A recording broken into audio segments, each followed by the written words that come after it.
little speech, I'll just put the slide and the music until 2. Yeah. Hello, everyone. Welcome to our intimate conversation with Kathleen Dunphy. We are going to be getting started here at the top of the hour. I just wanted to give you guys a couple of reminders. If you are watching this on social, whether that's Facebook, Instagram, or YouTube, head over to streamlineartevents.com/Dunphy, and we'll put that in the chat. Head over there so that you can be in our chat, so that you are eligible for the giveaways that we have today. We pull all of those names from our broadcast page. So hop over there so you can be involved in that. And we are going to be getting started here in a few minutes. We do have some prizes that we're going to be giving away today that's worth over $2,000. And you have to be present in that chat to win. So make sure you're in there, you're commenting. We will also have a Q&A with Kathleen at the end of the session today. So you can pop all of your questions for her in the chat, and we'll get to those at the end. And if you're having any sort of issues with streaming, sometimes this takes up a lot of bandwidth.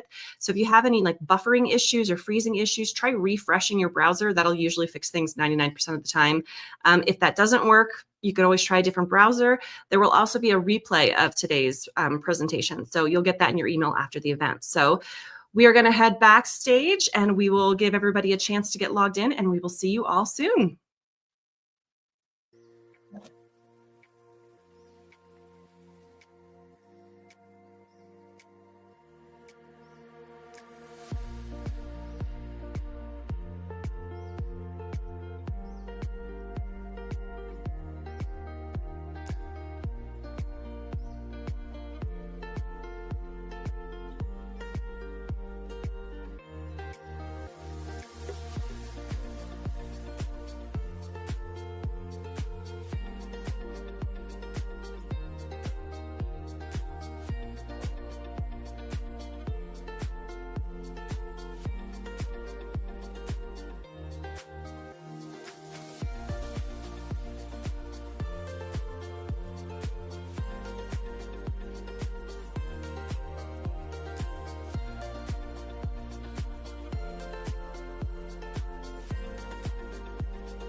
everyone. Welcome to an intimate conversation with Kathleen Dunphy.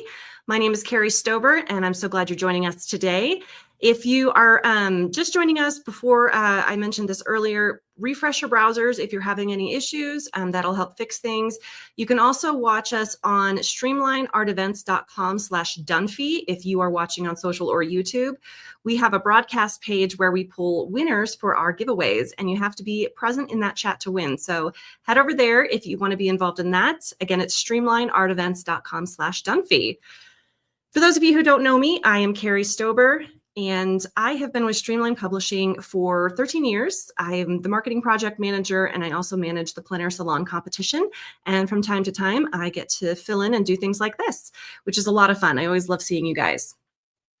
In case you're new to Streamline, we are very proud to publish several magazines and newsletters. We've got art events, conventions, retreats, and over 200 art instruction videos through our painttube.tv portion of the company, I guess you could say. So we're kind of like Disney for artists. One of the reasons I've been passionate about being here for 13 years is our unique foundation. We are led by an artist who genuinely supports and prioritizes other artists. This is an artist-centric approach, and it allows us to make decisions that are truly serve the creative community and sets us apart in the industry. And I'm an artist myself, and several people on our team are artists. And one thing that we always say is that when you work for Streamline, you either become an artist or you become an art collector. And in my case, both. So again, if you are having any issues with my brain just died for that moment. If you're having any issues with buffering or freezing or anything like that, please refresh your browsers. That'll fix things 99% of the time. And then there will be a replay of today's session that you'll get in your email. We also have some things that we're going to be giving away. So comment in the chat where you are watching from, and we are going to select some winners. If I call your name, make sure you type "I'm here" in the chat, and then we'll have you send us an email at winner@streamlinepublishing.com, and you should see that email up there on the screen. So the first thing I'm going to give away is an easel brush clip, and I'm going to have you hold because I forgot to have it at my desk. I want to show you.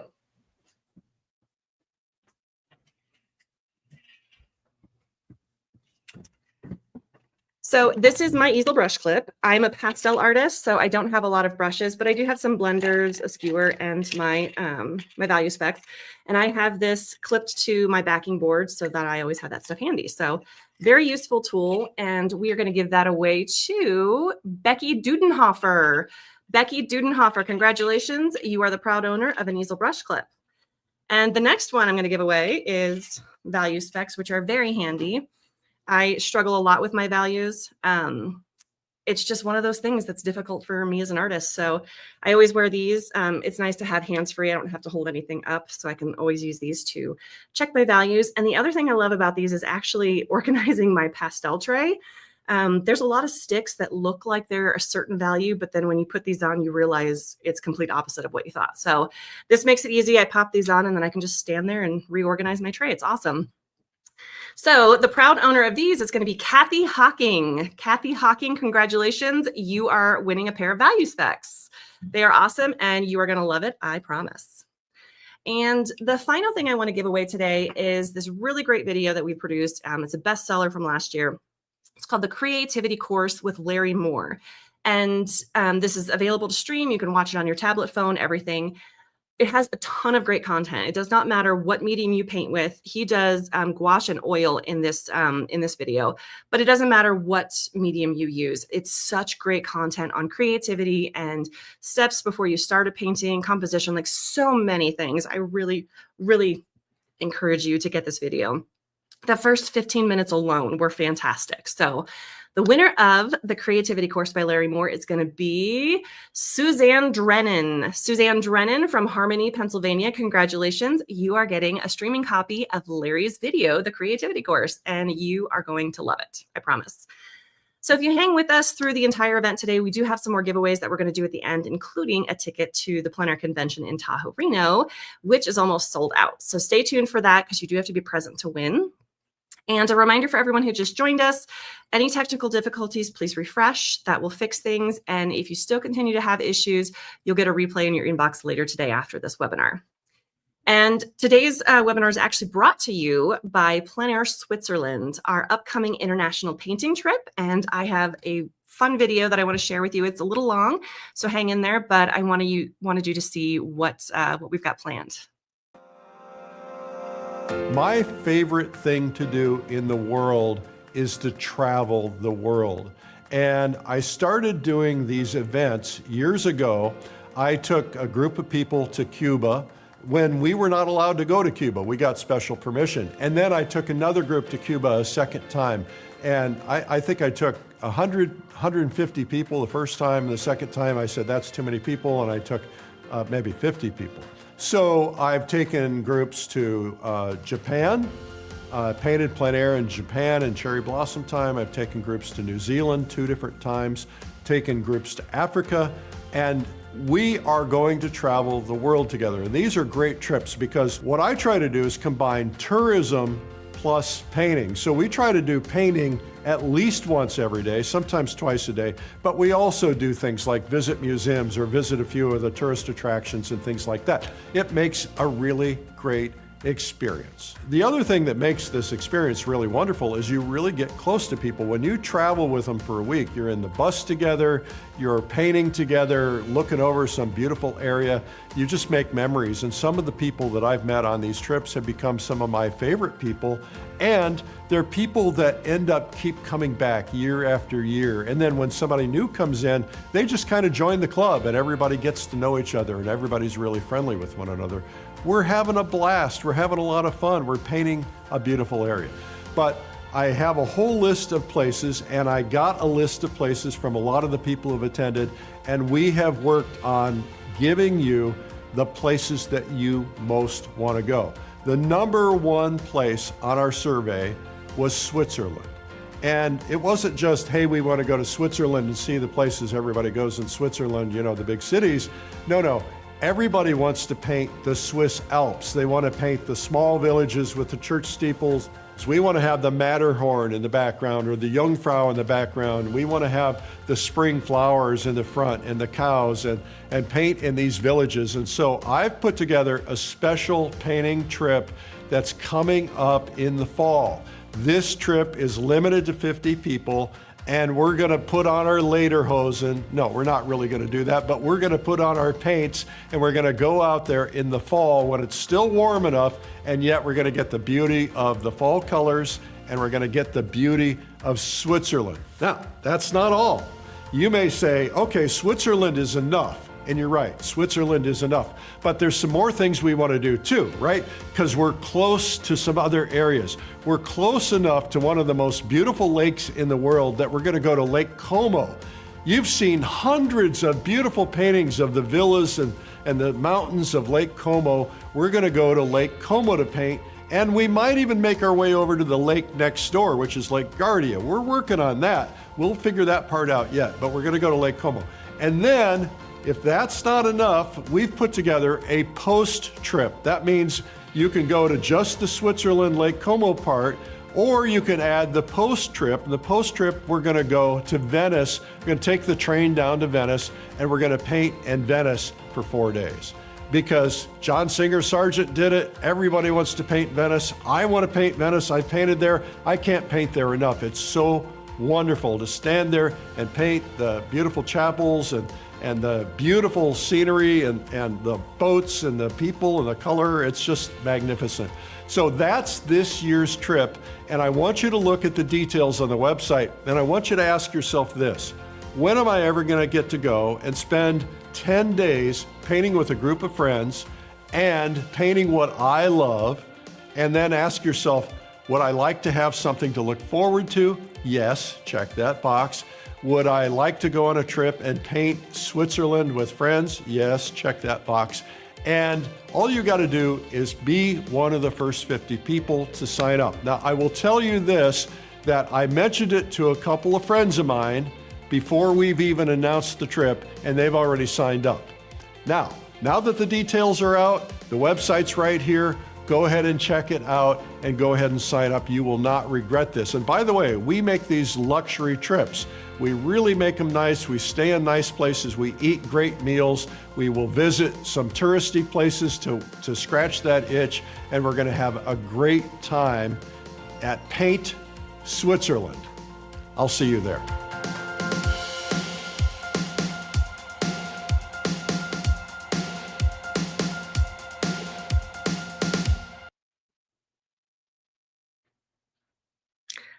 Yes, please sign up and go to that. You guys will be living my dream. I would love to go to Switzerland.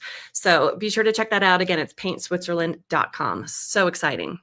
So welcome. Officially, we are going to get started with our program. This is an intimate conversation with artist Kathleen Dunphy.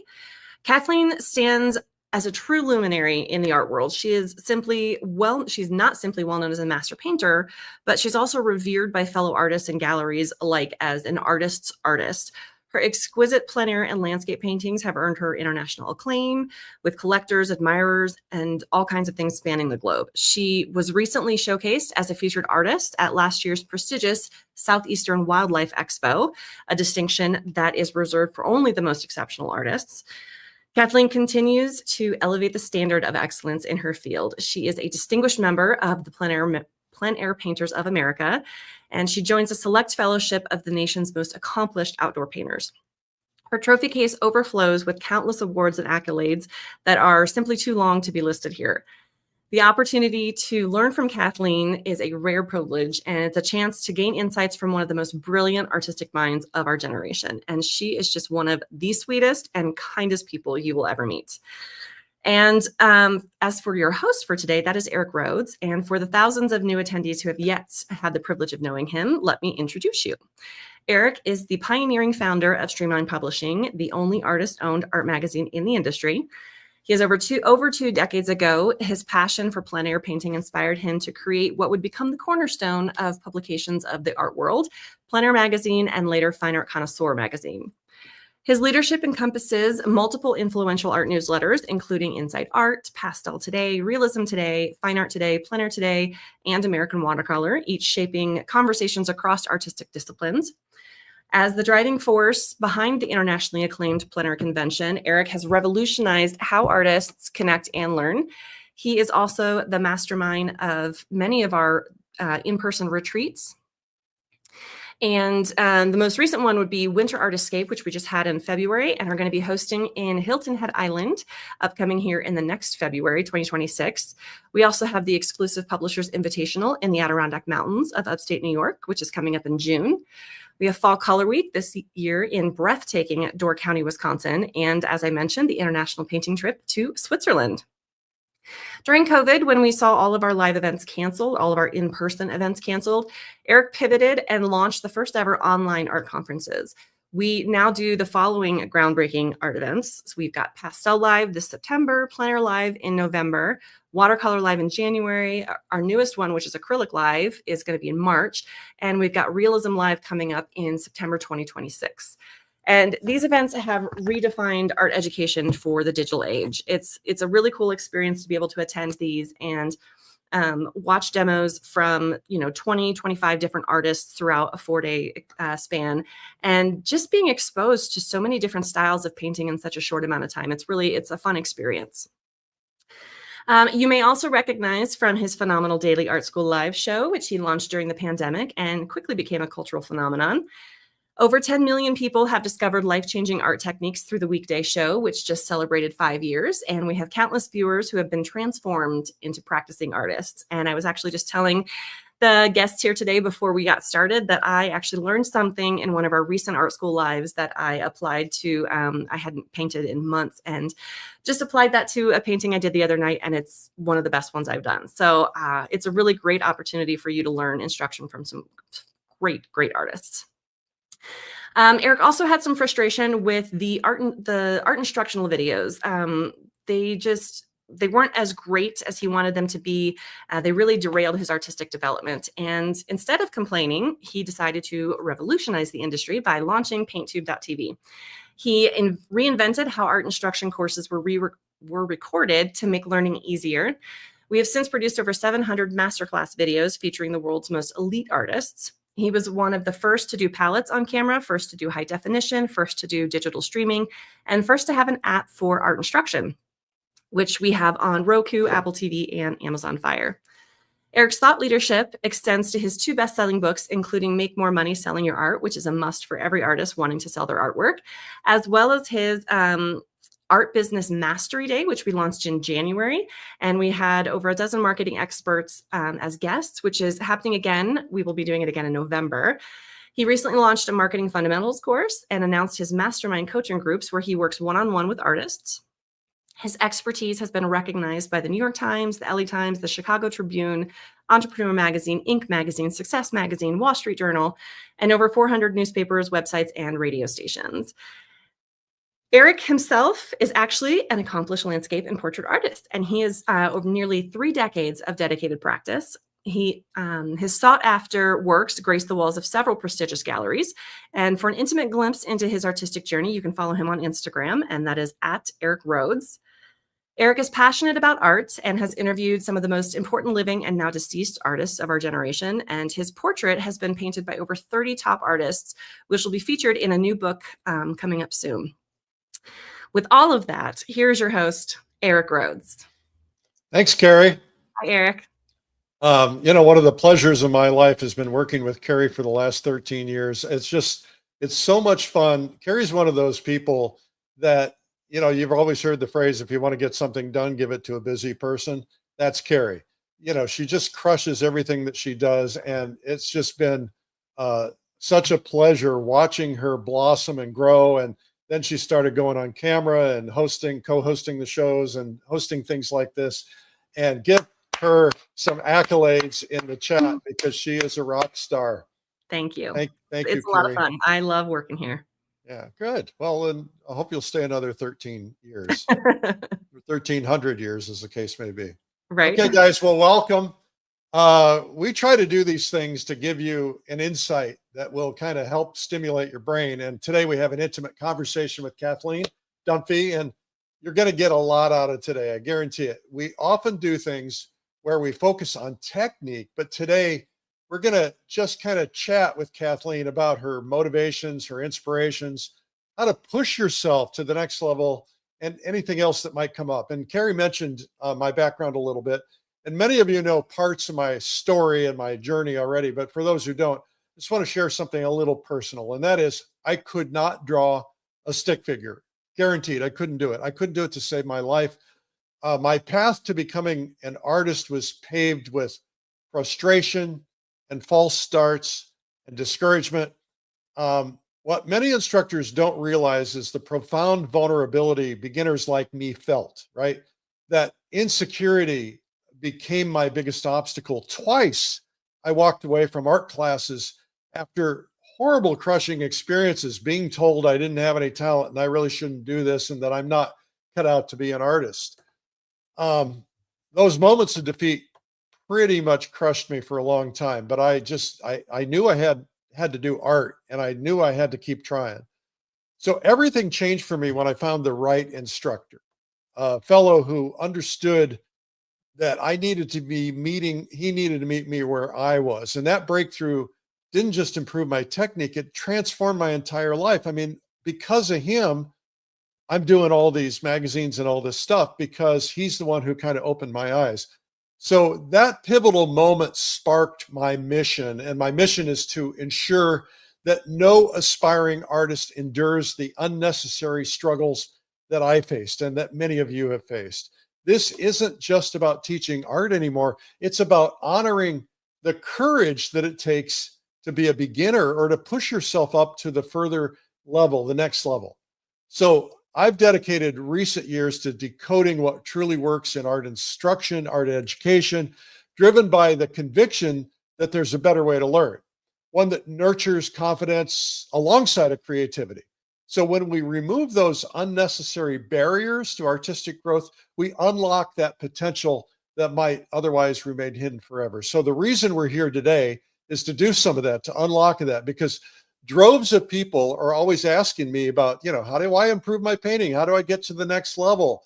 How do I learn to paint? If I don't know how, because it's so intimidating. And we have this belief that you have to have talent that you're born with. It's fairly easy to point to them uh, and say, here's some techniques and here's some practice, but there's so much more to painting. There are proper ways to approach learning.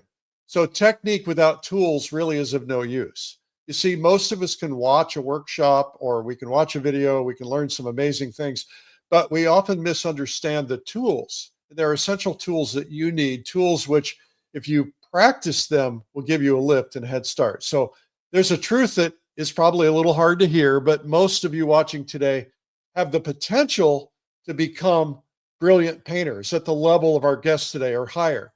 But most of you never will, because you're missing something critical that the masters understand, that is having the right tools, the right mindset. So anybody want to break through that barrier? Go into the comment and say so, because that's the goal today. We're going to try to break you through. Today, we're going to dig into some ideas that could become game-changing for you and for your art. But here's the reality. Some of you are going to ignore this wisdom from a great artist, even though it's exactly what you need. But you got to want it badly enough. So if you want it badly, go into the chat, say, yeah, I'm in. I want it. I'd like that. We're going to try to do that for you. Okay. So if you've been struggling, know this. It's not your fault. We've all been fed the myth that artists are born and not made. I used to believe that for so many years. I just wasn't born with a talent. But it's a system. It's a process. And while technique matters, it's incomplete without the right tools. Perfect practice with not just practice, but perfect practice, right? That creates mastery. So today, Kathleen's going to reveal some ideas on how she overcame her frustrations and how to reach your true potential. Listen carefully to her, because if you do, I think it's going to make a big difference. So imagine your life transformed, right? Through your art, traveling the world to paint, seeing your work in museum collections like our guest today, or earning the income that you deserve, receiving genuine admiration from other artists, because maybe even securing your place in art history. Wouldn't that be fun? So in the next hour, Kathleen and I are going to share how to accelerate your growth dramatically. Take some notes, and we will send a replay again today. So if you want to watch it again, you can. Sound good? All right. Now, you should know that I'm going to record this, and I'm going to turn it into a PleinAir podcast so millions of other people can hear it. So when I begin and I say, welcome to the PleinAir podcast, you'll know why, okay? When I end it, say, hey, thanks for being on the podcast. If I do that, then you'll know why. All right. And remember, at the end of all this, we're going to give your questions. We're also going to give away a ticket to this year's PleinAir convention in Lake Tahoe, which is almost sold out. So anyway, here we go. Kathleen, welcome, welcome, welcome. Eric, how are you doing? I'm really excited about being here with you today. Well, thank you. I'm excited to be here. Thanks for the opportunity. It's always fun to talk to you. We always have good conversations. You and I had a really special time together. We were in, where were we? Carmel. Yeah. And we normally when we see each other, we're at busy events. It's kind of like, hey, how are you? Nice to see you kind of thing. But we really had a chance to sit down and get into some depth and get to know each other at a different level. And it was really a gift. I totally agree. That was a really nice time. It was something I'll always remember. Well, hopefully we'll get more chances to do that. I hope so too. So Kathleen, you're first off, you're one of the nicest people I know. You're one of the most humble people that I know, but you really have reached a very high level of accomplishment. And that's tough for anybody at any time as an artist. Mm-hmm. What's your process? What's your mindset like? What were your struggles? What did you go through? Oh gosh, if I were to start talking about my struggles, I think I'd be here for a couple hours talking. Okay. And that would just like scratch the surface. I think what you were saying, as you were doing your introduction, I'm just nodding going, yep, artists aren't born, it is this huge myth that we who paint somehow just do it because we can, not because we had to work at it. And I feel like that just rips people off so badly that they don't understand all the work that goes into what we do. I mean, for every painting that ends up in a frame, there are dozens and dozens that get thrown out. And for every accomplishment along the way, there's rejections, there's frustrations, and it's all just part of the process. And the other thing I think that happens is people think that once you reach a certain level, you stop having frustrations, or you stop having, let's just say, failures, for want of a better word, paintings that aren't what you want, paintings that didn't succeed in your mind. But that really isn't true. It's like the more you work at this, the higher your standard goes, or the higher your standard should go. So in other words, the paintings that you thought were great 5 years ago now would end up in the burn pile and not make the cut. And I think it's just, as you said, it's important to keep pushing yourself into trying to find the ways to identify what you don't do well, and then try to find the ways to overcome why you don't do those well, and practice, perfect practice, like you said, to make yourself better. So how do you even see it? Because when I'm painting, I can't be critical of my own work. I don't see what I'm missing. I watch a lot of, as you can imagine, lots of art instruction videos and things, and they do help me. But when it's my canvas right there, I sometimes just get to a point and I just don't know what to do. How do you power through that? Oh gosh, everybody faces that, Eric. And I think that's one of the hardest things. These are our paintings are extensions of ourselves, right? And it's really hard. They're like, I don't want to say our babies. I think that's kind of a cliche, but it's hard to judge them because of that. There's so much emotion that's involved in it. So for me, a couple of things that I do to help judge my work. One is that I try to see it differently. In other words, I try to view it in a different format. So if I'm looking at a painting on an easel all day long, or all week long, or however long I've been working on it, after a while, I can't see it anymore because I'm just seeing the same image over and over and over. But if you look in a mirror at your painting, it flips the image, of course, but your brain doesn't say, okay, that's the same thing flipped. Your brain says, aha, new image. And that ends up enabling you to see things fresher and to kind of see it with a little bit of distance, a little bit of stepping away from it. And so using a mirror really helps to point out some of the mistakes that you won't see. I can't tell you how many times I've been painting, and in the studio, I have a mirror on the far wall and then my easel on the other side. And I'm always turning around to look in the mirror, and I'll turn around and I'm like, why didn't I see that I made those two trees exactly the same size? Or why didn't I see that horizon line is crooked? And I didn't, just because I'd been looking at it in the same direction the whole time. So one thing is a mirror. I think that is probably the best thing you can have. And I have a little pocket mirror that I take out when I PleinAir paint, and stand at a distance from the painting and use my mirror and look over my shoulder at my painting with that too. You can also take a photo of your painting and either flip it, or you can turn it upside down, just rotate it, see what it looks like upside down. You can turn the painting, the photograph rather, into black and white, desaturate it so you can see if your values are working. Anything to give you a little step of distance from the actual physical painting. Literally stepping back helps. And then time. If you turn the painting to the wall and walk away and don't think about it, or try not to think about it for a little while, and then come back and view it later. We were talking before we started recording that you do this, that you have two different places that you live, and when you come back home and you see the paintings from 6 months ago, you know exactly what you need to do to fix them. And I think that's really common. A little bit of time can really, I always feel like it's kind of, it's kind of running in the back of your head. That problem is kind of just churning around in the back of your brain. You're not really aware of it, but your brain's still working on it. And then when it comes back into the forefront again, that solution has been figured out. So Ansel Adams, I have a friend that studied with Ansel, actually two friends that studied with Ansel Adams, a great photographer. And Ansel, one day one of them asked, what is it about your work? What is it that makes your work so phenomenal? Which of course none of us can really see when we're doing our own.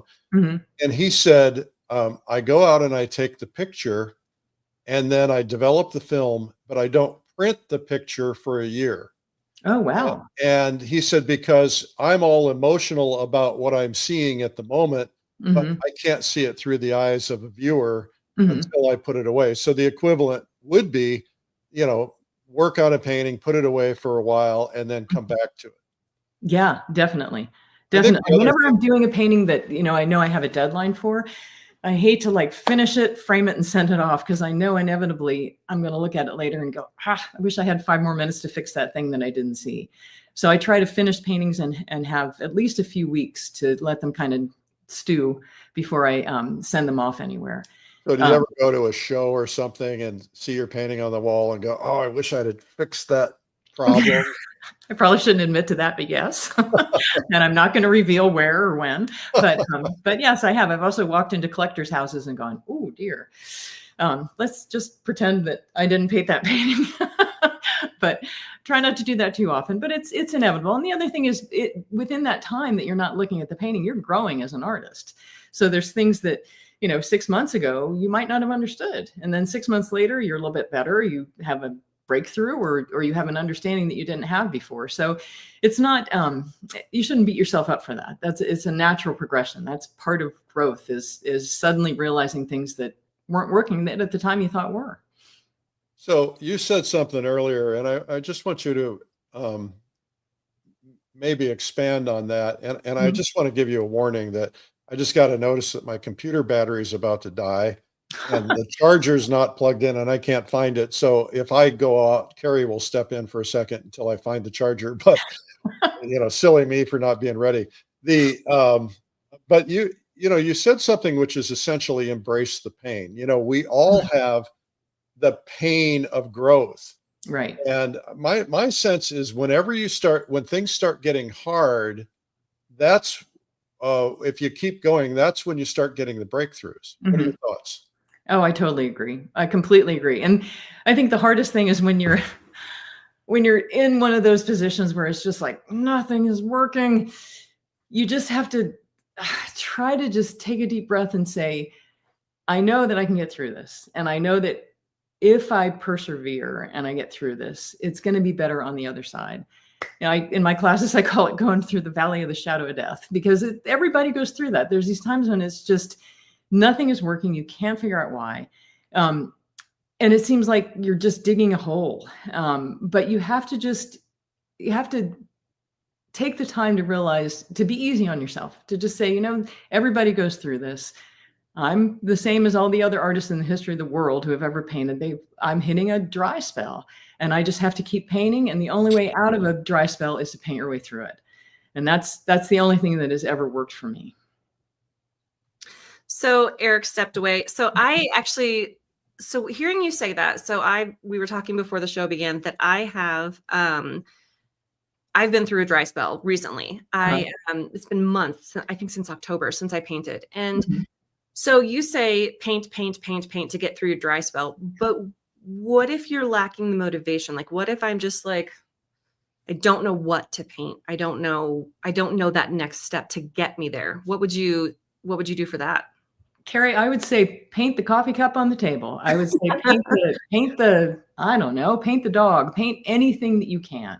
I think sometimes we get into this mindset that we have to be doing like, Switzerland and the Alps, which I know is going to be a great trip, but we don't have to paint that if we're going through a dry spell in order to get better.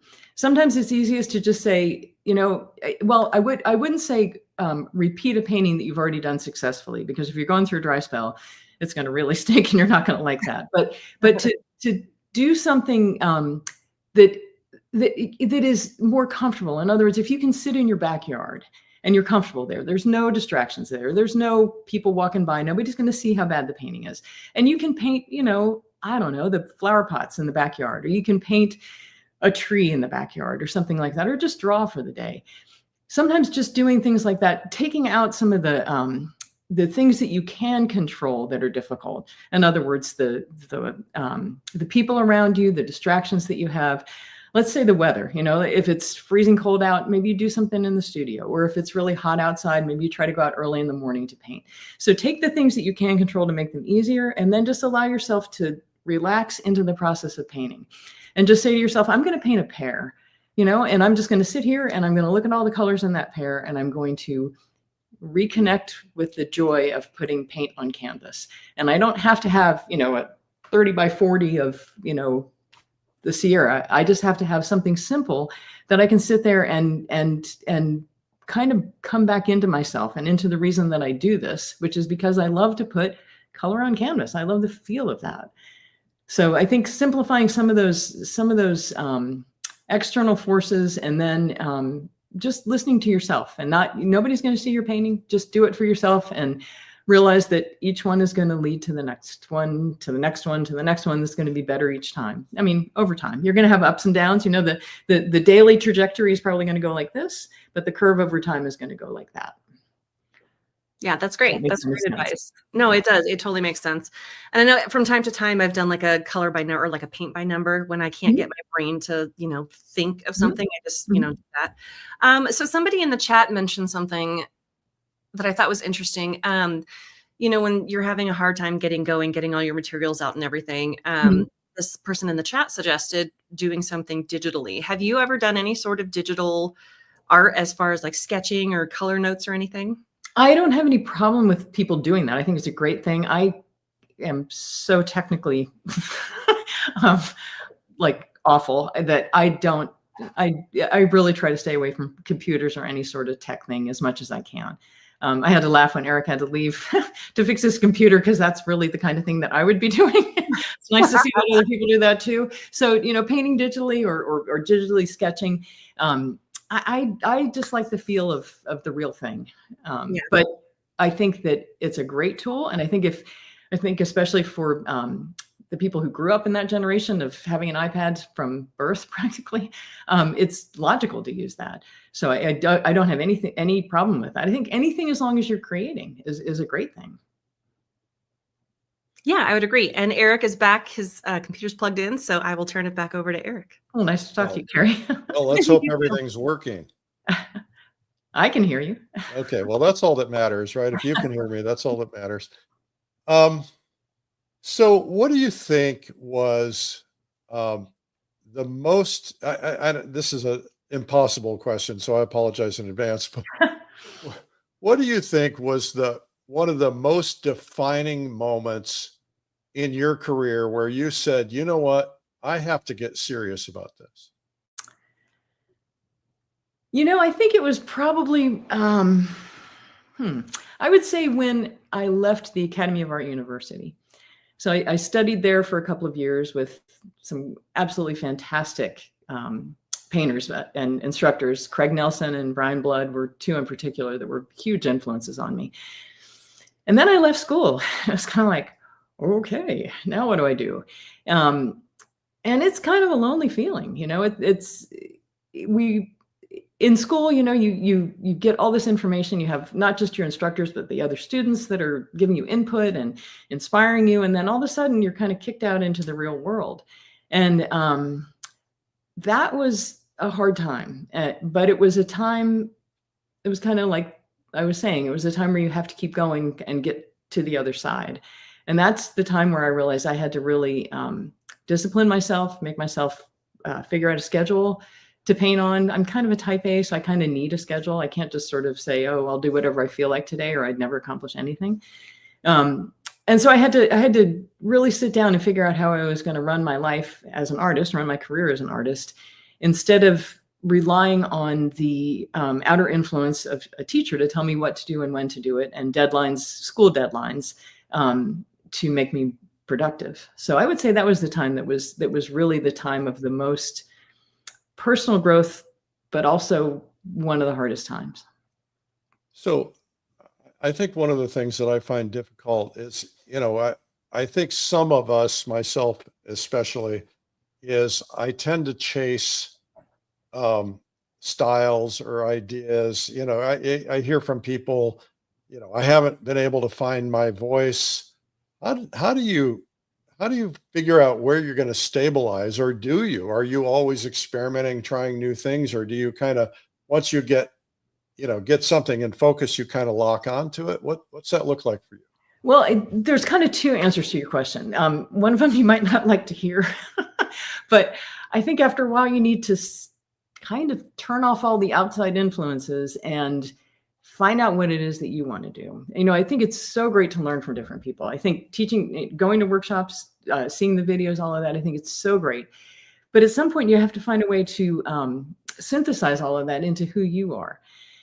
And that takes time of just turning off all that outside influence and saying, okay, it's just me and God and the canvas, and I'm going to figure out who I am here. And as you go through that, there are going to be times when you hit on something that seems like it's a really good idea. And I should say me instead of you, when I hit on things that I thought were a really good idea, and I followed that for a while. But if you aren't, I think it was Tim Lawson who said to me, if you aren't moving forward, then you're sliding backwards.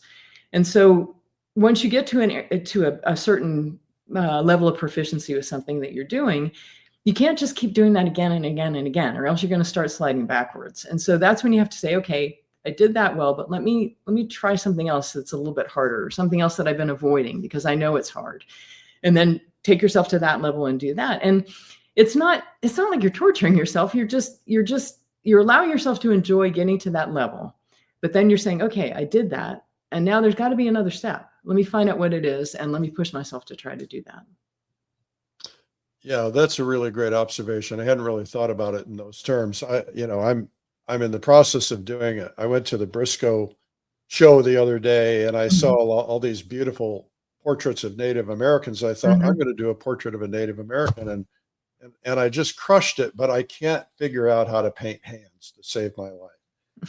And so I said to myself, I'm not going to finish this until I nail that hand, if I have to paint it 100 times. But I think you just kind of synthesized that for me, because I realized if I just pursue and get that thing that I've been struggling with, rather than blacking it out or finding a way to block it or taking it out of the painting, figure out how to master it. And so I think that's really a great observation. Well, I think it's that cliche, or that saying that work on your weaknesses until they become your strengths. And so if you want to learn how to paint hands, I'd take out a sketchbook and I would draw every single hand. I would draw my left hand. I'm right-handed, as I have done. I would draw my left hand 1,000 times. I would draw anybody's hands who would be willing to sit still for a few minutes. I would start with sketches. Then I'd maybe go into a little bit of color studies, just some quick block-ins with that. And then finally refine it to the point where you have a couple of really nice studies of hands, and then go back to your painting to add the hand to it. It's not just, and you know this, but it's not just painting that one particular hand in that one painting. It's the idea of understanding the whole concept of how to paint hands, so that when you get back to that painting, you go, oh, I've got this. I know where the muscles are. I know where the bones are. I know how the joints articulate. This isn't as hard as I thought it was, because I figured it out.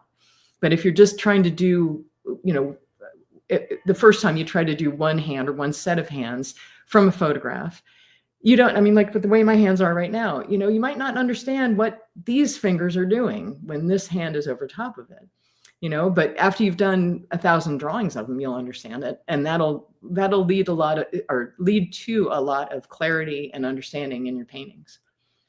Yeah. And at least you're drawing, at least you're still having fun. Even if you're struggling, you're still drawing, it beats a lot of other things you could be doing.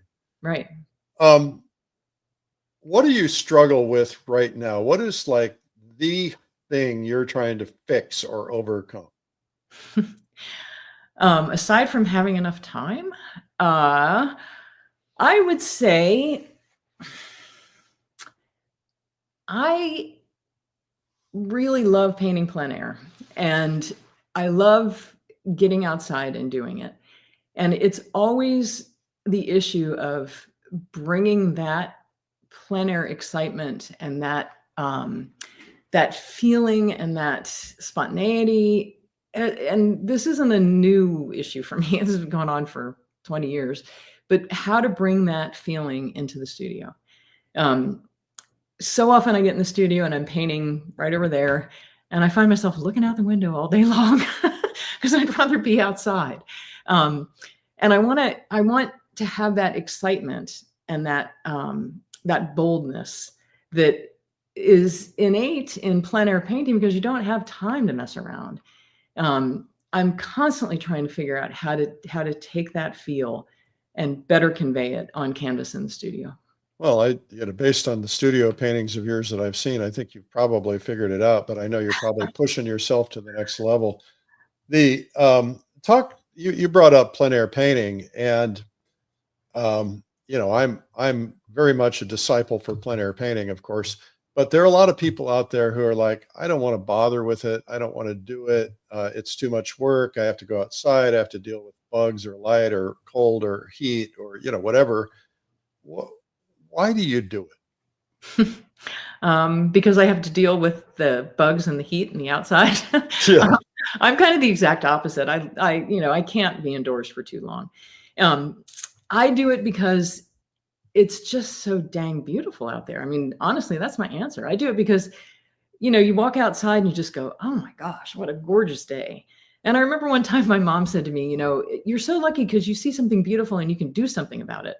And I'm like, what are you talking about? And she's like, well, I can't do anything about it. I see it and I look at it and I'm like, oh, it's beautiful, but I can't do anything about it.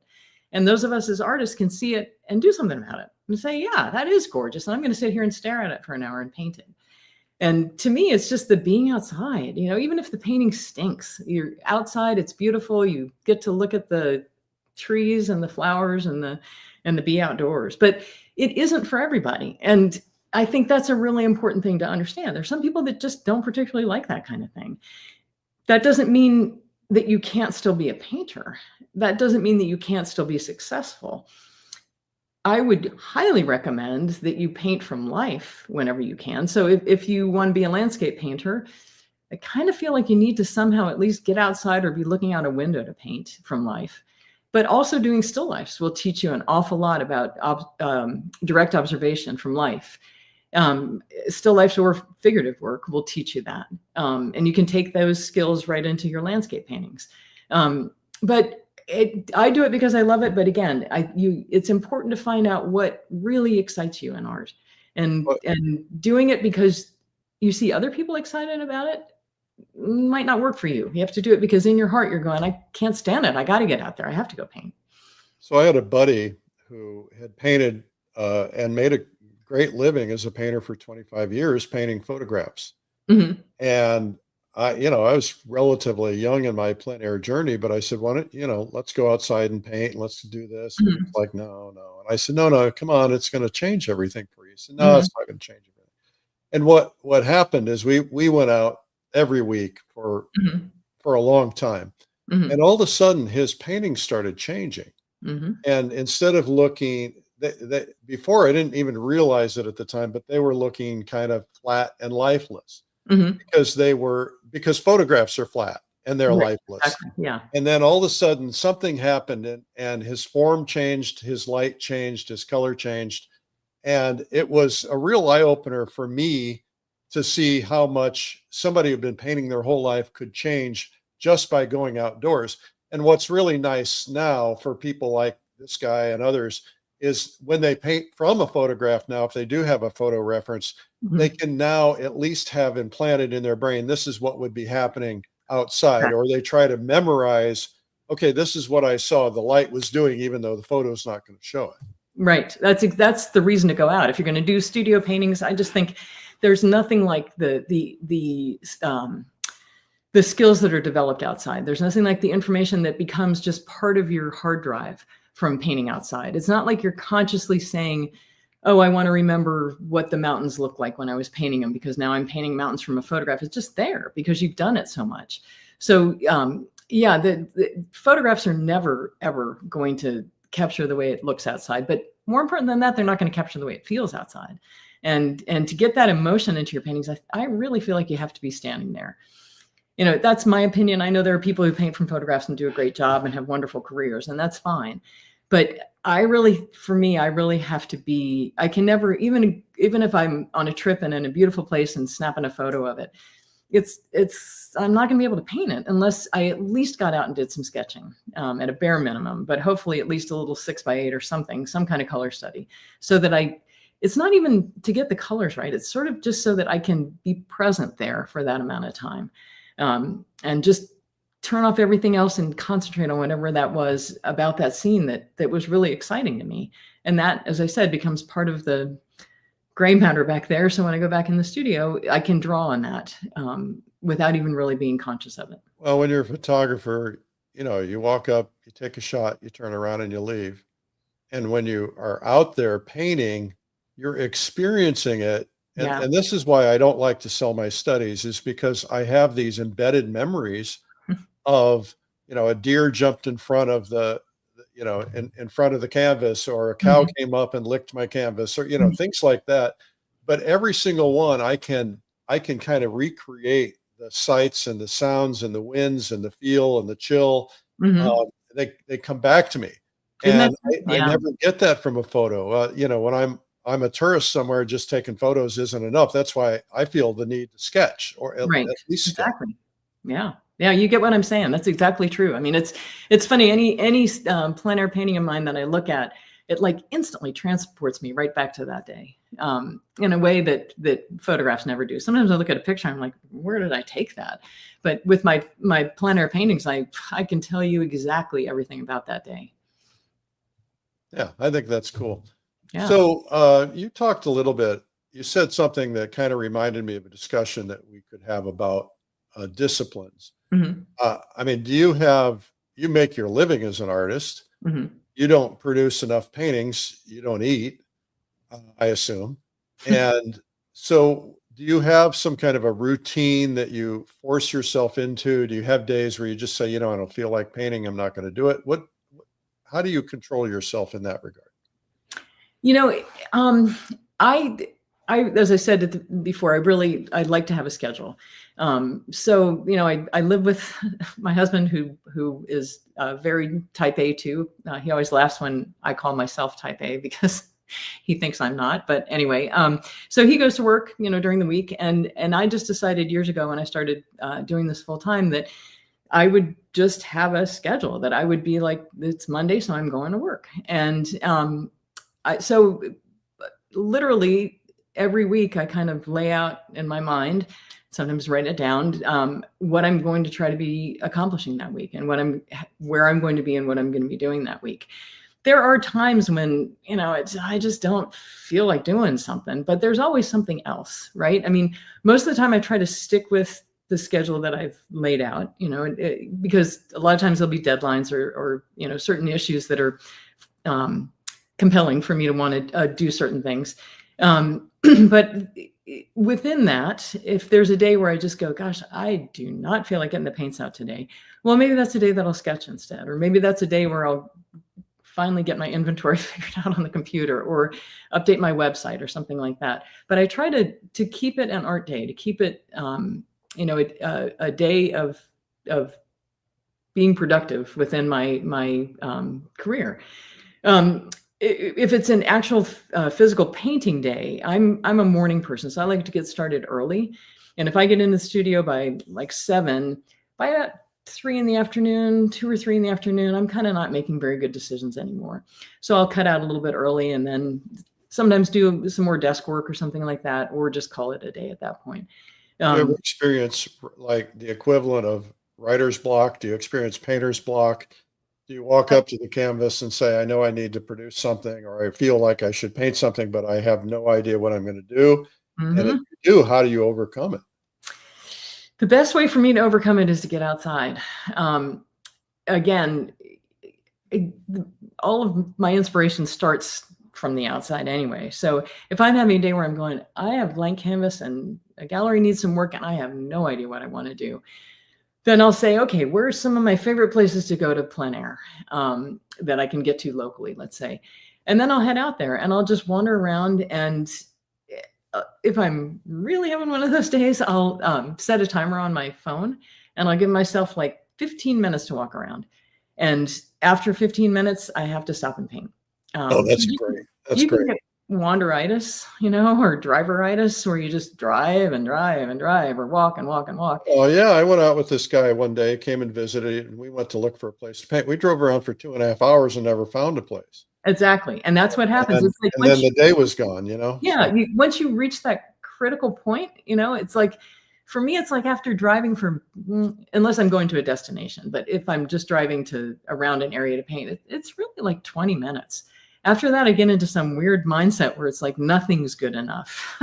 And I've probably passed 1,000 places to paint, or inevitably it'll be like right where I was at the beginning, where I should have just stopped anyway. And the light's going to change. And really, the only thing worse than coming home with a bad painting is not coming home with a painting. oh, Like driving around forever and then just driving back home and going, I couldn't find anything to paint. And you just want to kick yourself because it's like, it's a gorgeous world. You can paint anything. But there's certain days where things don't look as, I don't know, shiny as they do on other days. And you just have to accept that and say, okay, this might not be a great painting, but I'm going to sit here and do my darndest to just enjoy it and get something out of it and throw it away when I'm done if I want to. Yeah, well, what I find with painting, but also with writing, is if I don't feel like it, I just start writing, and Yeah. then 3 or 4 paragraphs in, all of a sudden, something comes to me and it hits. Yep. Randy Sexton, may he rest in peace. Yeah. I took a workshop with him one time, and the 3rd or 4th day into it, he had us meet in an alley. And he said, okay, find something within 50 feet and paint it.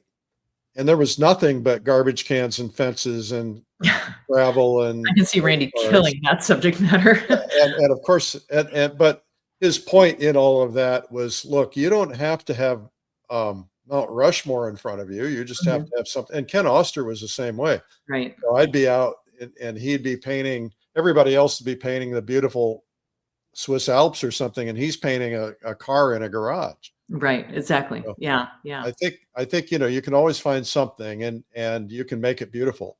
Right. Exactly. Yeah. Yeah. So what do you do? Do you ever get to a point where you get just like completely crushed or discouraged or depressed and you just feel like things aren't going well? Yes, I do. You're big for admitting that. I don't know if I would admit it. Oh yeah, no, gosh, it's to a certain degree comes on pretty often. But no, yeah, there's times when it's just, like something goes wrong with a show or something goes wrong with a gallery. Usually it's the business side of things that can be discouraging. But sometimes it's also just the inability to paint what I want to paint or paint how I want to paint.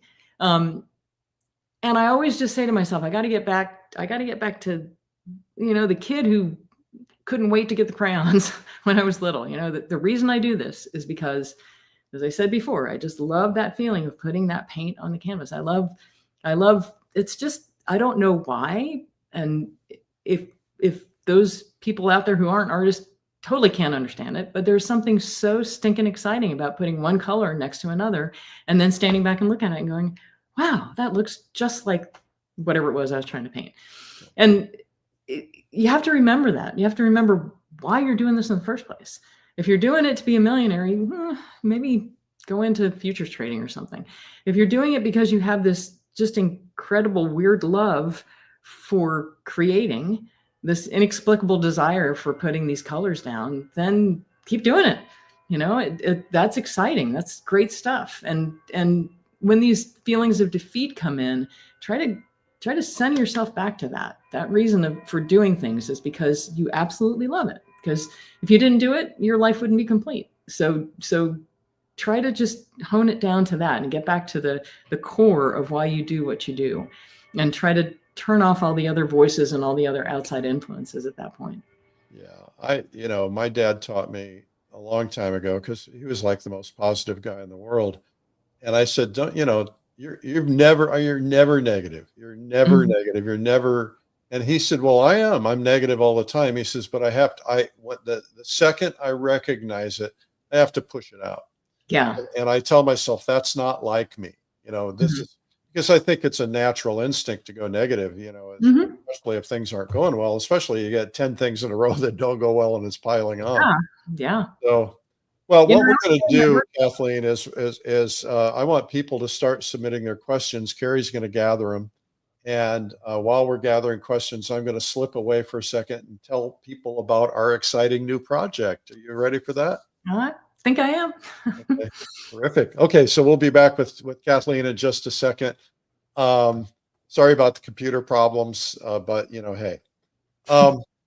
So I want to share something that might change everything for you as an artist. When I began my journey, I was told a lot of times that I didn't have any talent. I told you that earlier, that I should give up.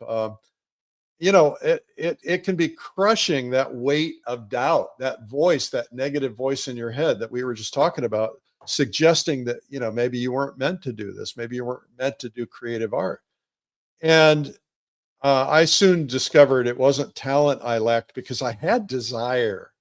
I knew in my gut that I had to paint or I had to draw, I had to create, but I didn't know I could do it. And so I just needed to find a guide, right? So because really there are a lot of artists out there who are really brilliant artists, but some of them can't teach. Some of the best artists in the world are not very good teachers, and some of them are really great teachers. So you got to find the right teachers. And when I figured that out, that discovery led me to the mission, which is to make sure that you guys don't have to go through what I went through or what others went through. I had friends who gave up art lessons after one or two lessons because they were too discouraged. They didn't believe they could ever get there. We have this something inside of us. I don't know if it's Americans or if it's Europeans or where it is, but we have this thing like, well, I should be able to walk up to a canvas or a piece of paper and do a perfect painting because I'm either talented or I'm not.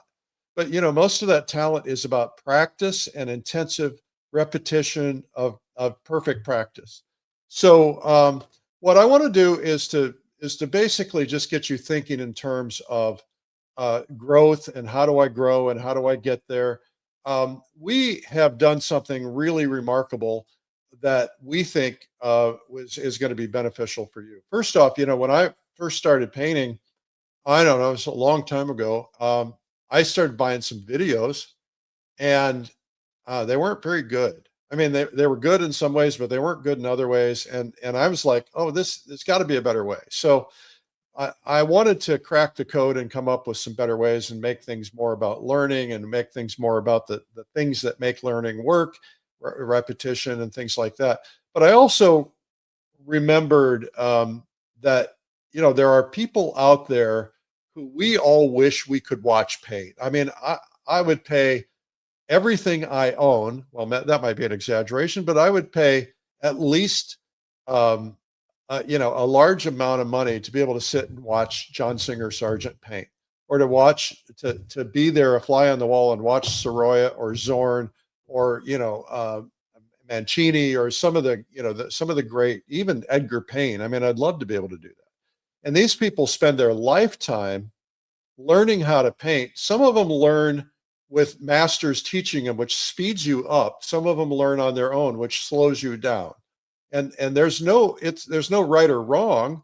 It's some people, it's a badge of courage to say I'm self-taught. Other people, it's like, hey, I could have been a lot faster, a lot better, gotten a lot more progress if I had studied under some master painters.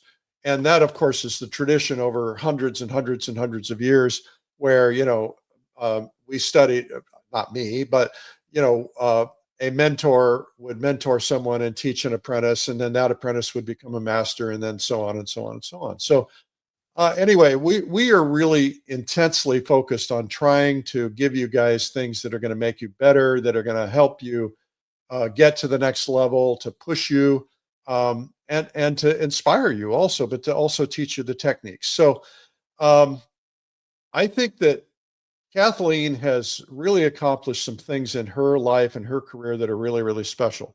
Now, we've done over 700 productions of art instruction videos. And by the way, these are not, cell phones with a single camera and a cheap microphone. These are in studio settings with, soundstage and professional photographers and lighting and sound and, HD, and, we do all that stuff well.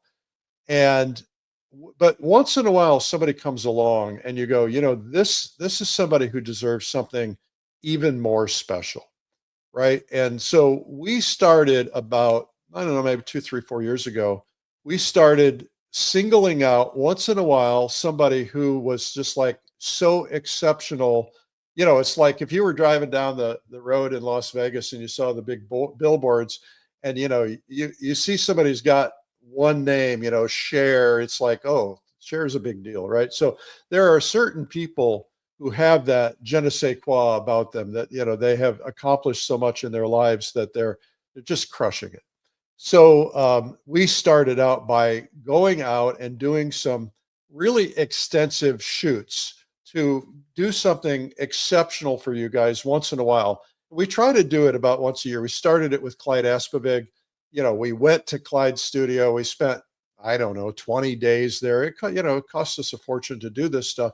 And we came out with this incredible series that, took it to the next level. It was, what we do on a regular basis is really, really good, but this kind of pushed us up to the next level and gave us something different, because we think that if you can see an artist's environment, get into their mindset, sometimes meet their family or see where they work and see what's going on in their lives, play with their dog, those kinds of things, it kind of helps you understand where they're coming from. So we do this rarely, but we do it once in a while. We did it with Clyde Aspavig. We did it with Jill Carver. We did it with Kathy Odom. And we're announcing today that we're doing one with Kathleen Dunphy. And we sent a crew out to Colorado. I'm not Colorado. Where are you, Kathleen? You're in California. I'm sorry. And we sent a crew out to Kathleen in the hill country, gold country of California. And, and they spent time with her. And then she actually met up with me in Monterey, and we did an in-person interview, which I don't get to do very often anymore, which was really good. And we did some other exercises and things. So we put together this series, and I just want to show you all about that. If you'll bring up the slides real quickly so you guys can see it. This is, we've got 3 editions of this series. This would be the bronze edition. This is Kathleen Dunphy, and this is what we call the essential plein air exercises. This is calisthenics that, if you're doing workouts, you need to know the right kind of workouts to get yourself to the right level. And so Kathleen has developed these calisthenics as well. Plus, she takes you out and you get to see her complete a painting on location in one of her favorite spots, and you get to see the whole in-depth thing. So there's some pieces of that we'll tell you a little bit more about. There's 3 hours of content on that one. It includes the 4 different exercises, calisthenics, if you will, designed to build your artistic muscles. She talks a lot extensively about design and composition, and a quick time study, which is so important, which nobody seems to do. And then what's called a paint over study, which is really a great exercise. And then there's also the whole focus study thing. So that's part of the basic edition. Plus, you get a chance to see her critiquing work, an exhibit of her works, and my interview with her. So this is a pretty extensive video.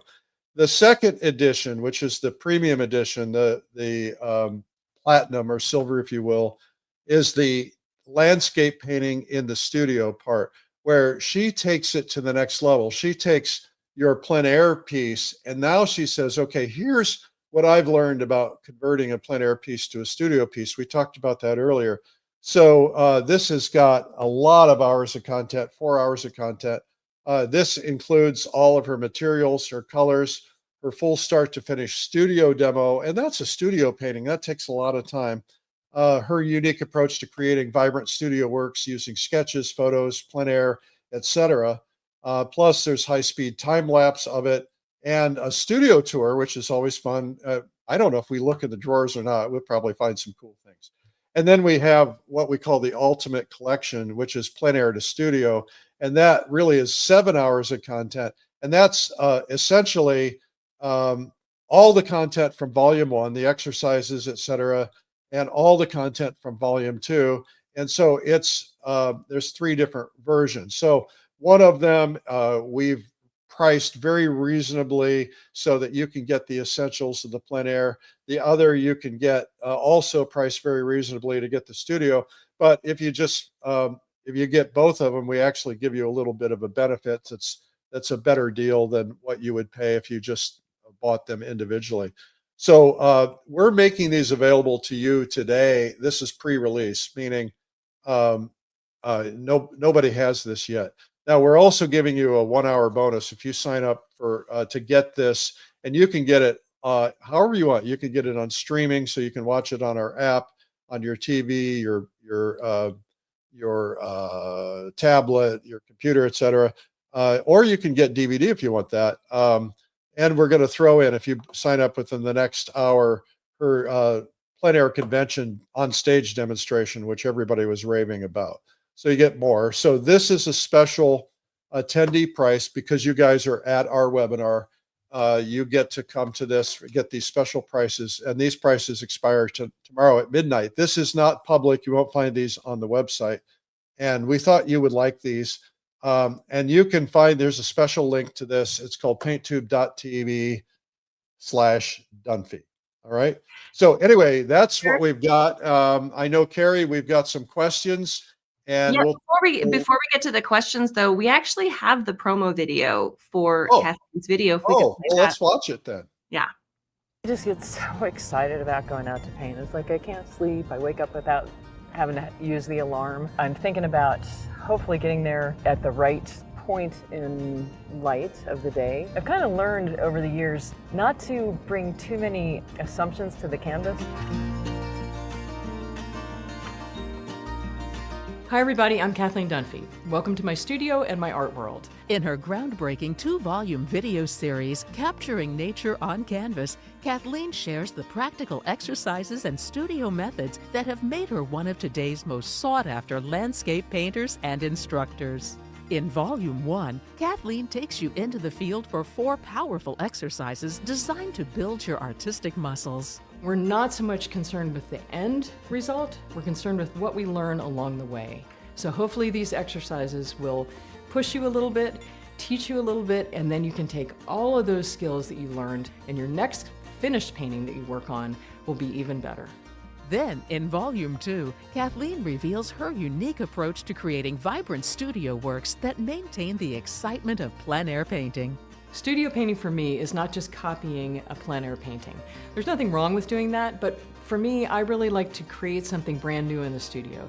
It keeps me engaged and it keeps me interested in the work as I go along. So I'll show you my process for using my outdoor studies as a jumping off point to create something new and different in the studio. Whether you're struggling with compositional challenges, searching for more expressive brushwork, or simply wanting to infuse your studio work with the energy of plein air painting, Kathleen's approach offers a refreshing new path forward. The best thing about art is finding your own path. It's taking all of this information from all these disparate sources, mixing it all together, and coming up with your own thing. Each video is available separately, but for the complete learning experience, choose the Ultimate Collection with both volumes. These practices have helped me as an artist grow, and I'm really looking forward to sharing them with you. Visit painttube.tv today and take the next step in your artistic journey with Kathleen Dunphy's landscape painting video series. Well, congratulations. This is pretty exciting. There it is, huh?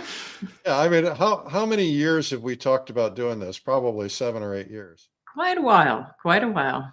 and you didn't want, and we didn't want to do just another regular demo project. And so I think, we stepped up and really gave you the full crew and the full experience. What was that like? It was kind of like connecting a cord to my head and dumping my brain out. It was really fun. It was totally exhausting in a good way. And it was fun to have the time to say so many things that I want to say about painting. When I teach my workshops, I feel like the video, the thing on when you watch a recording and you can change the speed of the recording. I feel like I'm going like, as fast as I can to talk as fast as I can in a couple of days that I have people there. But with this video, I had a chance to really have a few days and several hours to really talk to people and talk to the audience and convey some of the things that I just don't have time in my workshops. You didn't have anything like this when you learned to paint, did you? No, I learned to paint back in the day when we hardly had computers. So yeah, this is revolutionary. Cell phones were the size of a brick. Cell phones?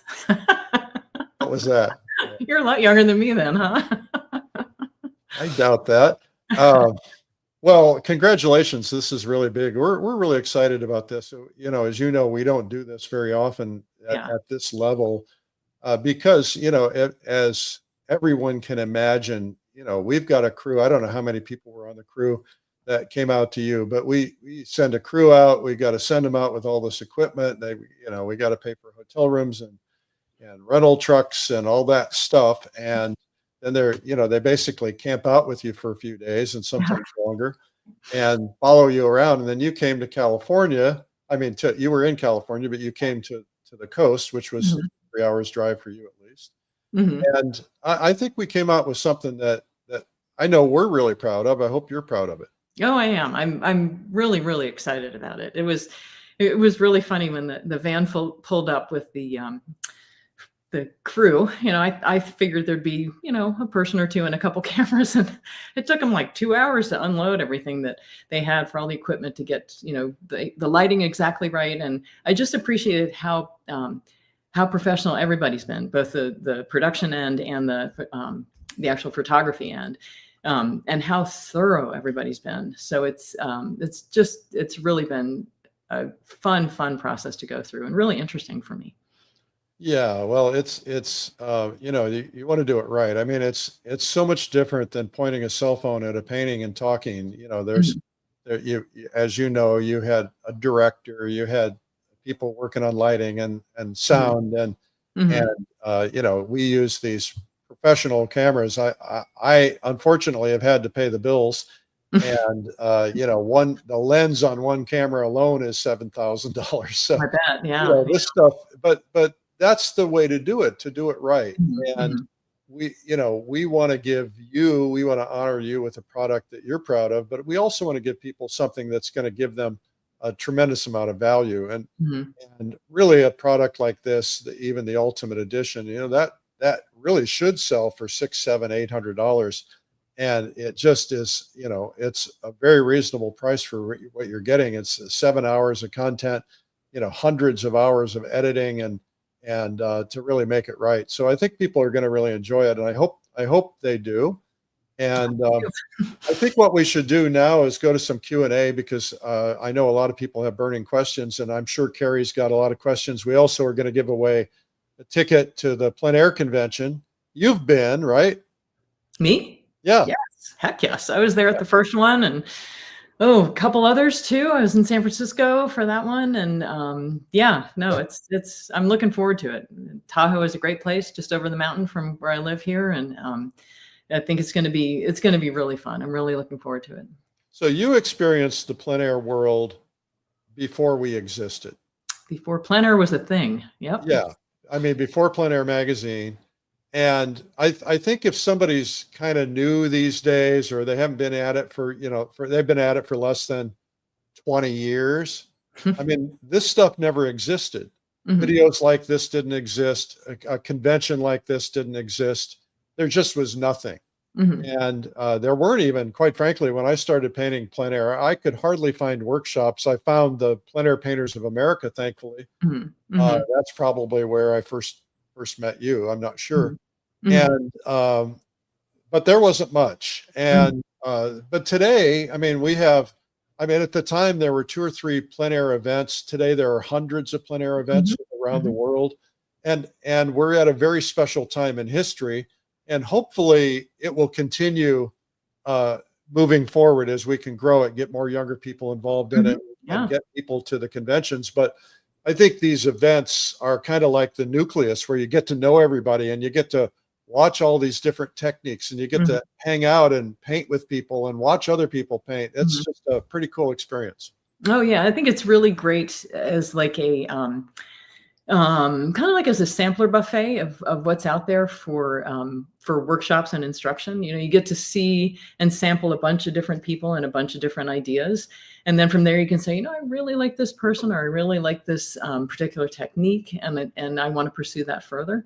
Sometimes you get to meet and see people and techniques that you would never ever have dreamed were out there. And then just the camaraderie, just knowing that there's a bunch of other people out there that are following the same weird path that we are on Yeah. here, and being PleinAir painters and going outside. Yeah, when It's I'm in great to have that Thanksgiving with my family and I'm talking about cadmium yellows, they're like rolling their eyes. camaraderie. When you're with your tribe, it's like, oh, did you try this one? Right. Exactly. And Exactly. they're all in the exhibit hall, so you can go try them right away. Exactly. Yep. Well, let's go to questions. Carrie? Okay, let's see here. So a few of them related to plein air. So I'm going to start with those ones. Mhm. The first one is, how long do you spend on a plein air painting? I really try to never go longer than about an hour and a half, hour and 45 minutes. Even on an overcast day, there are things that are going to be changing. Um, well, let me back up. Usually my time spent is dictated by how long I have the light relatively constant. In other words, if the light is really raking by really fast, I have to paint faster. And on an overcast day, I can take a little more time. But even on an overcast day, if I go for more than an hour and 45 minutes, I'm just noodling too much. And I don't paint large outside. Really, I prefer to do 6x8s outside, but 6x8s up to 12x16, sometimes 16x20, just because I feel like I can't capture that moment in time if I go bigger than that. I know there are other artists that do, and they do a great job, but for me, I don't feel like I get the immediacy that I want if I'm doing a bigger painting. Right, that makes sense. Yeah. So with your plein air setup, do you use a limited palette, or do you have some fancy colors that you like to throw in there? I use a limited palette for all of my work. And in fact, I talk about that a lot in the video. I use white and 5 colors. So with those, I'm pretty much can get whatever I want. So any painting that you've ever seen of mine, with the exception of just a couple paintings where I have like a very, usually a still life, or always a still life, where I'll have like a very specific color of a vase. And it's usually a red glass vase that's on that shelf back there. And it's just exactly an alizarin crimson color. So I'll pull out the alizarin crimson for that. But other than that, I use a very limited palette. Just makes your life easier, and understanding how to mix color and mix the specific colors that you're seeing outside is a really important skill that you need to develop. And I think having fewer colors makes you understand color better. It sounds kind of counterintuitive, but I really believe that. Yeah, no, that makes total sense, that you don't know how to mix the colors if you don't actually take the time to learn how to mix the colors. Exactly. And it's also that you don't understand like color theory. So in other words, if I have, blue and yellow and I'm making green and the green doesn't look right, then if you understand a little bit about color theory, you can say, okay, what's a complement of green? I can take some red and I can use that to gray it down. It gives you a comprehension. It's like the difference between being a cook and having, all the raw ingredients and going out and buying it prepackaged and eating it. So you just have to, I shouldn't use that analogy because I'm an awful cook, but it teaches you the fundamentals so that you can understand really in depth color theory and how to create the colors that you need. Yeah, that's really great advice. So you love plein air painting, and this video you talk about taking plein air into the studio. How has plein air painting transformed your career over the years? Oh, 150%. Yeah. It's I started out doing a lot of the plein air competitions and things like that. And then I just decided that really wasn't for me. I get too nervous, so it wasn't a good thing for me. But plein air has just opened up so many doors. I mean, I'm a member of the Plein Air Painters of America, and we have annual events that or meetings that we do, and shows that we do. We're doing one this summer in Colorado, and it's kind of an excuse, like I said, to get outside, and it's an excuse to travel. Like you all are going to Switzerland. For me, it's I can go up to the high country, or I can go to the coast, and it's like, darn, I have to go to the coast this week to paint. It's my job. So it really has opened up so many doors for me with that. And then I think people love these small, very I don't want to say spontaneous, because a lot of times there's huge amounts of thought that go into them, but feeling spontaneous. Paintings that feel spontaneous, things that are a little bit more energetic. I think collectors really love that. And the smaller paintings, they can fit on their walls and are usually a little bit less expensive. So it's a good gateway drug for buying bigger paintings for starter collectors. So it's just been a great thing for me. That's awesome. It's definitely a gateway for sure. So next question is, do you paint strictly in oil, or do you dabble in other mediums? I started out in oil. Actually, I started out in pencil and colored pencil and graphite and charcoal. Then went to oil. I still do graphite and charcoal and pencil. And And then about, I don't know, 7 years ago, my friend Scott Hamill, who's another great artist who has a video with you guys, he started talking to me about gouache. And I had always had this mindset that, I could have 1,000 lifetimes and never really learn oil paint. So I don't want to, dilute things here by going off and trying something else. I just want to stick with oil. And Scott's pretty persistent. If he likes something and he thinks that you'll like it, he just is dying for you to try it and experience it. So one day I got a package in the mail, and it was this beautiful little miniature paint box with a complete set of limited palette gouache and some brushes and some paper. And I was like, okay, I guess I better do 1 or 2 gouache to thank him for doing this, even though I don't really want to. And it led to this great thing. I mean, I thank him for the rest of my life, because I started doing gouache paintings and I absolutely love them. I love doing them because they're so different from oil. And I treat them as just these fun, small experiments. And it's a way to, it's a little more portable and easier to clean up than oil. So a lot of times if I'm traveling, I'll take that with me. It dries right away, so you don't have to worry about that.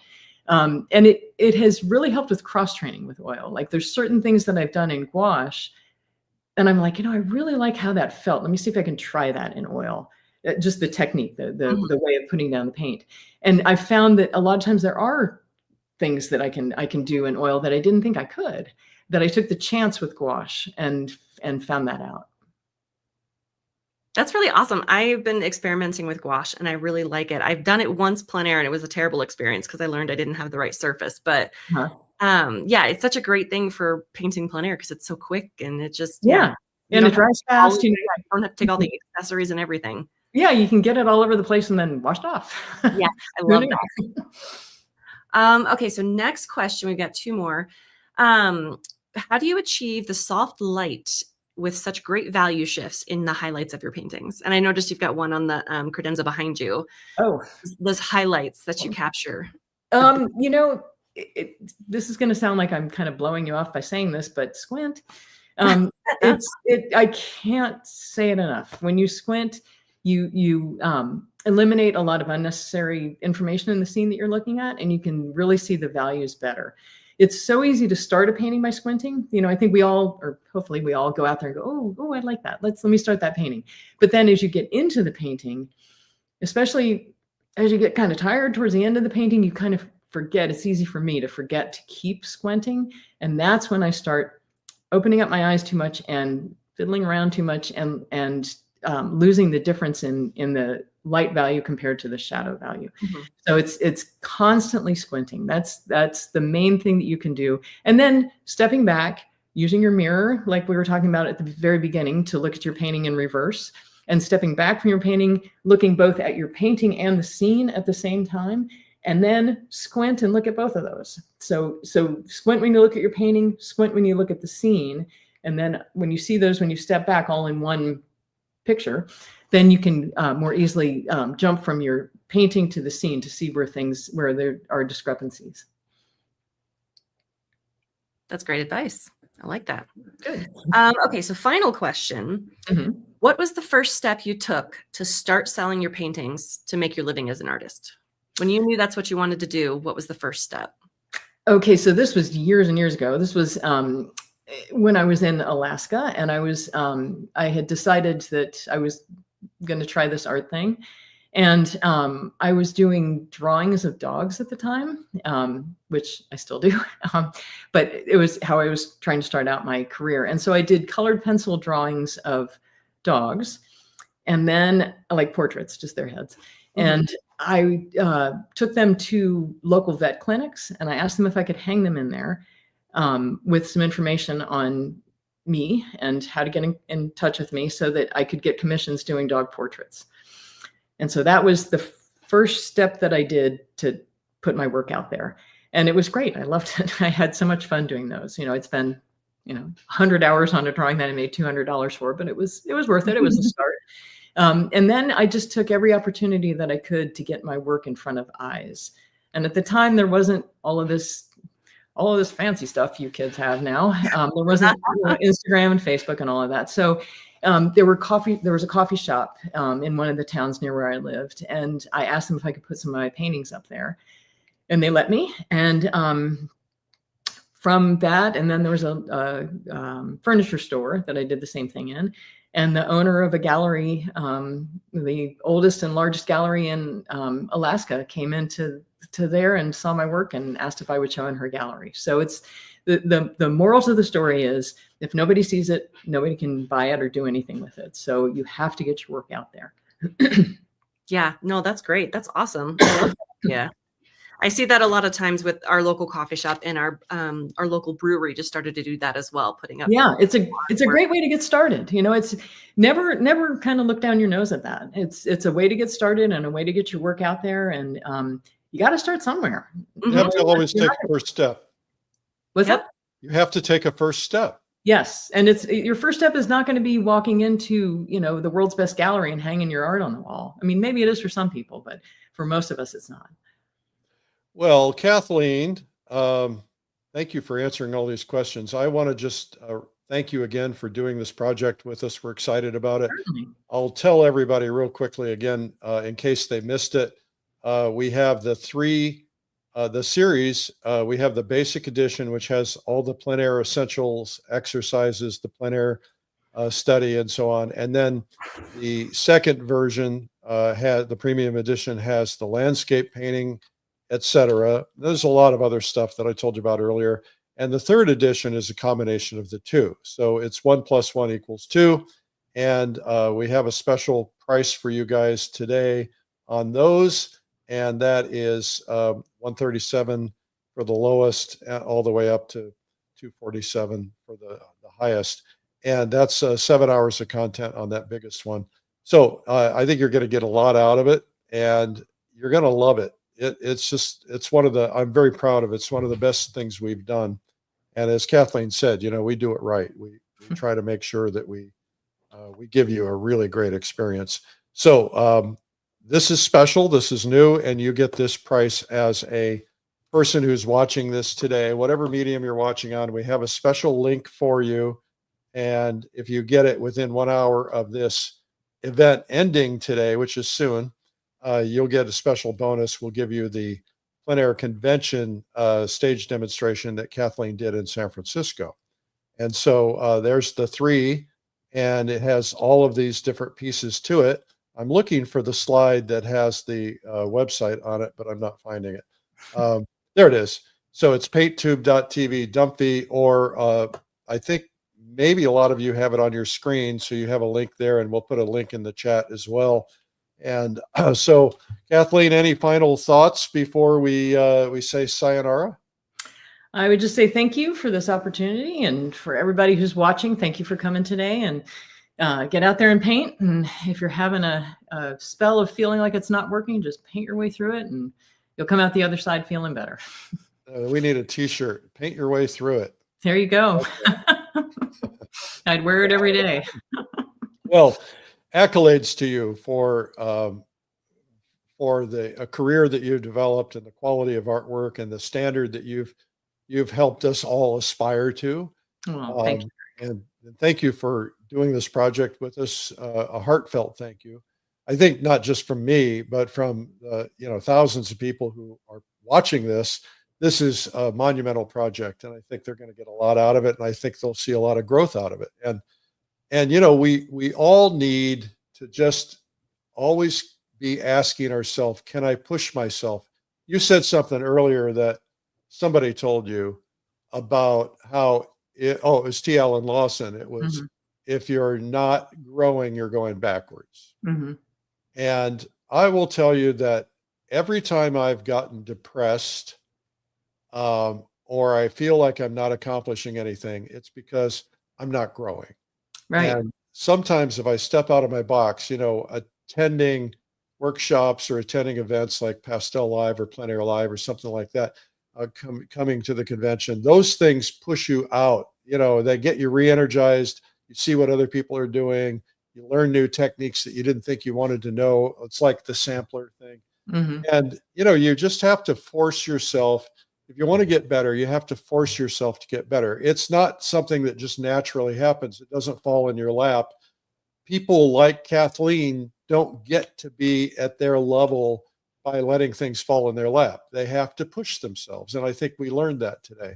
And you have to have that discipline. So I would give you guys that encouragement, whether this is a project that you guys are interested in or not. We'd be honored if you did, but if you don't, that's okay too. We want you to push yourself, because that's what's really going to take you to the next level. Exactly. Well said. All right. Well, you're a rock star, Kathleen. Thank you so much. Thank you, Eric. I appreciate it. All right. Bye-bye. Bye-bye. I'll just reiterate to you guys one last time. We have this video series for you. Oh, and we have something we have to give away. I know, that's why Carrie's here. She's like, oh yeah. What are we giving away, Carrie?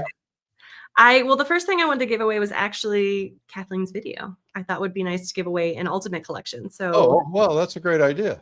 yes. So comment in the chat, and I'm going to pull a name of somebody to get Kathleen's Ultimate Collection video. And that is going to go to Judd Peterson.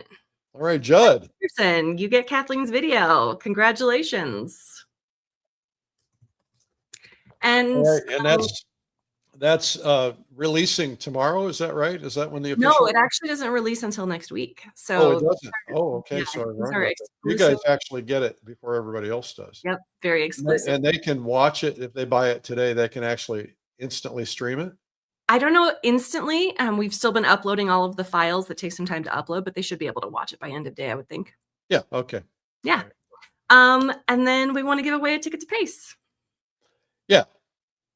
Do you wanna Okay. talk So that's an expensive ticket. It is. Yeah. Okay. And how are we giving that away? I can pick a name. Is there anything else you want to say about the convention before I do that? Yeah, I'm gonna pick a bone. Okay, pick a bone. All right. So last year for the convention, I did a challenge, and we last year. Well, I'll just back up and tell you the story. Carrie, you can come back on screen because you'll know this story. Okay. So for years and years and years and years and years and years, people are saying, you know, you always hold your conventions in the West. Why don't you bring it East? Why don't you come to the Southeast? Why don't you come back? And we kept looking at the statistics, and the statistics didn't bear it out. You know, a majority of our attendees came from California, from places like that, Arizona. And so we took a risk, but we did a challenge. We said, listen, you guys, you folks back in the East, you know, you need to step up and make sure you show up, because if you don't, we can't keep bringing it back, because we can't lose money on it, of course. Right. And they just blew it out of the water. I mean, we had a huge attendance at the Smoky Mountains last year. And then a lot of the people, interestingly, a very high percentage of the people who came to the Smoky Mountains signed up to go out to California because it was their first PleinAir convention. They're like, I'm doing this again. And what's interesting now, we have more registrants from the East than we do from the states that we're in.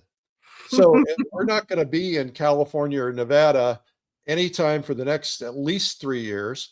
And this is an opportunity to come to the PleinAir convention, and you're getting your butt whipped by the people back East.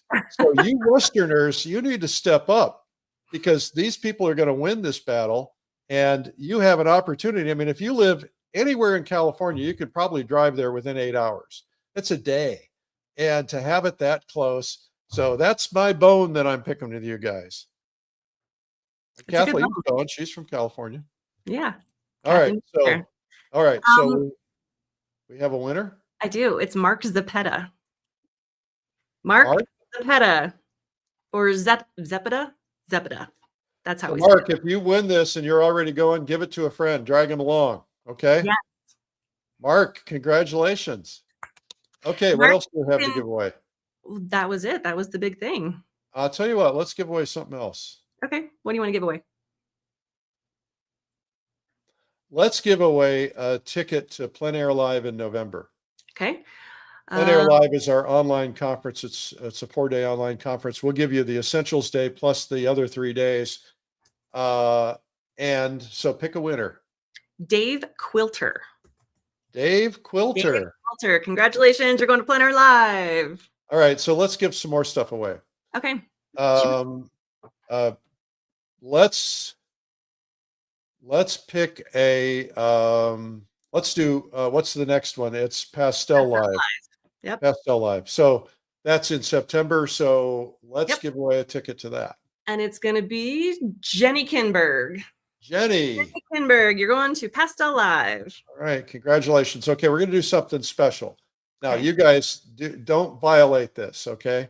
So I want to give one outside of the United States of America, because this is an international conference. So Okay. if you're outside of the US, just put the word outside in, and then we'll pick one of you. And you could be in Canada, you could be in Mexico, you could be in Europe. We have people watch from all over the world. We had, I don't know, 30 countries last time. So this is for Pastel Live, the next one, September. And so if you can find a winner that says they're outside of the US. Okay, slow down. Ian Jago. Ian Jago. I wonder where Ian lives. I missed it. It went by too fast. I was lucky enough to catch the name. Okay, Ian, congratulations. Okay, now let's give away one to see, we gave two to Pastel Live, we gave one to PleinAir Live. So we've got acrylic, watercolor, and realism. Okay, so let's do one to Watercolor Live in January. Okay, Anna Popovska. Anna Popotska. Popovska. All right. You are going to Watercolor Live. Okay, now let's give away one to Acrylic? Acrylic Live in March. Okay, who else do we have outside of the United States? Let's go. They go by so fast. It's hard to keep track. Let's go with Sharon Arbor. Sharon Arbor. Congratulations, Sharon. Okay, and then next September, we're going to do Realism Live, which is more about realistic painting and a lot of portrait and figure and things like that, but also landscape. And that's going to... And that is going to, hold on. Ooh, Gina Morale. Gina Morale. All right, Gina, congratulations. See, you guys stick around, and we just gave away about $3,000, $4,000 worth of prizes. And you stick to the end, and that's what you get. So if I called your name, please send an email to winner@streamlinepublishing.com so we can make sure we can get you registered for those events. All right. And get you access to Kathleen's video. Okay, cool. Hey, I want to thank you guys for being here. I want to thank Carrie. If you guys have never been to anything that we do in person, we have a good time. And I do 3 retreats a year. I do them myself. I love being there with you guys. So you can learn about those in one of our emails or something. But I have a retreat coming up in the Adirondacks in June. That's in upstate New York. I have another one called Fall Color Week in Door County, Wisconsin. And then we have one in the winter, which is going to be in Hilton Head.